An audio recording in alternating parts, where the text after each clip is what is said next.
You're watching CBS News Los Angeles, The Rundown. Hello, I'm Amy Johnson. Here's a look at our top stories. This just in, 2 men have been convicted of the 2002 murder of rap pioneer Jam Master Jay. The anonymous Brooklyn jury deliberated for about 10 hours. They found Ronald Washington and Carl Jordan Jr. guilty of killing Jam Master Jay in his studio. Washington was the rapper's childhood friend. Jordan was Jay's godson. Jam Master Jay was the DJ for the groundbreaking group Run DMC. Washington and Jordan face at least 20 years in prison. A third defendant, Jay Bryant, will face a separate murder trial in 2026. Well, 3 people are in custody after a burglary spree in Marina del Rey in Venice. The early morning incidents happened in at least 6 businesses, including Starbucks, Nick the Greek, and Juice Crafters. Good Samaritan says he called police about a smashed window at an Ulta Beauty overnight and caught one of the suspects trying to exit through a broken window. Let's check in with KCAL News meteorologist Olga Ospina. She has a check on the weather. Yeah, hi, Amy. And look at that. We're seeing some sunshine and we are seeing some dry conditions. So a different picture from what we were experiencing yesterday. Enjoy it because we do have another storm on the way. Want to show you our future cast as we head into later today. We're going to still see a little bit of cloud cover lingering with us, but we will continue dry. And tomorrow is going to actually be a really nice one. We'll see a lot more sunshine and temperatures are going to be warming up into the 70s. So we're going to continue dry as we head into most of the midweek, and then as we head into Thursday, a little bit of drizzle potentially. But here's a look at our rain chances that really increase as we head into the weekend. So Saturday into the early part of Sunday is going to be our best shot at some wet weather. You'll see it here on Futurecast. So we have this big storm that is dropping down from the Gulf of Alaska.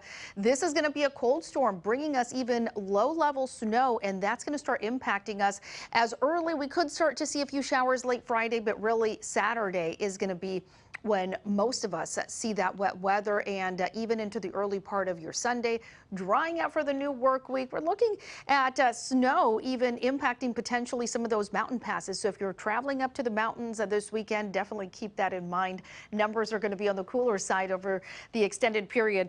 And today as well, 64 for the beaches, upper 60s for LA, Inland, Orange County, as well as the valleys. 65 in the Inland Empire, high desert, you'll be at 63 and 49 degrees in the mountains as we take a look at what's expected over the 7-day period.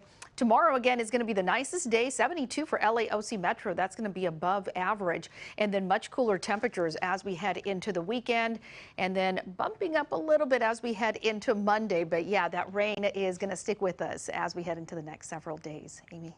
Okay, thanks so much.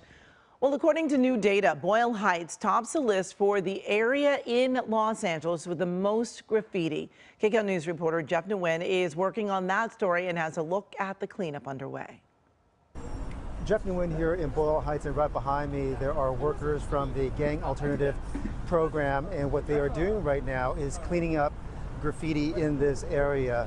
As you can see, there is some paint that is being painted over this wall because this wall has been filled with graffiti. And the reason we are in Boyle Heights is because of data that was released from the city that found that Boyle Heights is the most hardest hit area when it comes to graffiti. You can see right across the street from me there is graffiti on the wall right there. The reason we are here as well is there has been a lot of headline grabbing stories from downtown Los Angeles where a high-rise building has been painted over with graffiti, but according to the data that is from the city, the hardest hit is the Boyle Heights area. So the team here with all of this paint right here, they get about 50 calls a day for service here in the Boyle Heights area, and that's a lot more than what we have in downtown LA. In fact, Boyle Heights is the #1 requested area in terms of graffiti cleanup. Just to give you a sense of what we are talking about, last year in this area there were about 28,000 calls for service. That's about 4,000 more than downtown LA, even though downtown LA has been grabbing all of the headlines. We spoke to a number of people who live in this area, and they tell us the problem with this area is that there are so many gangs here.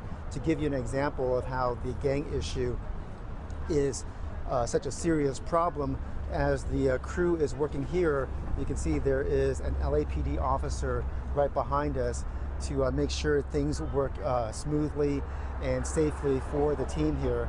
And we also spoke to a former tagger who actually lives in Boyle Heights. He now works for Homeboy Industries, and he talked about to us that when he was younger, he went to jail for tagging, and from that experience, he found that it was not worth it to paint on walls and damage walls, and so he has turned his life around.